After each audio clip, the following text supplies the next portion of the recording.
Curtis, chairman of the Fed, he gets in. He says, hey, guys, all right, we've had, I think at that time it was 7 years of quantitative easing. All right, it's time for us to really start to raise the rates little by little because we need to control future inflation. Donald Trump at the time says this was his guy. He appointed him. The next day after he raised the Fed, the rate a little bit, Donald Trump came on and said, hey, Wall Street's reacting.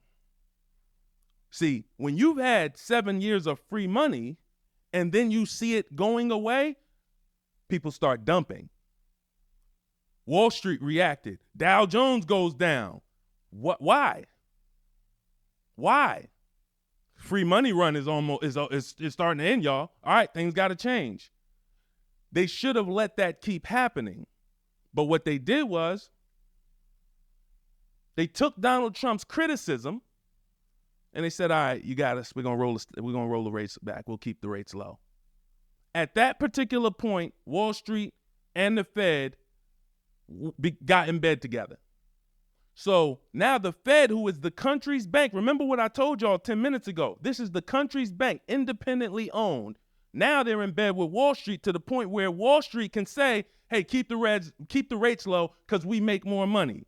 And they did that for literally 3 more years.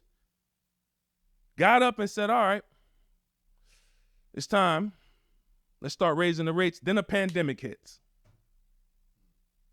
See, all of this, what I'm telling you and what I'm laying out for you, you can watch a documentary called The Age of Easy Money.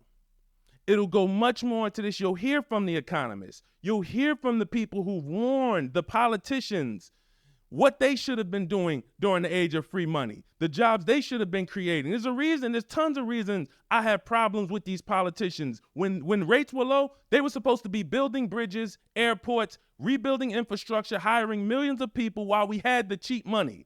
That would have grown the GDP of the country.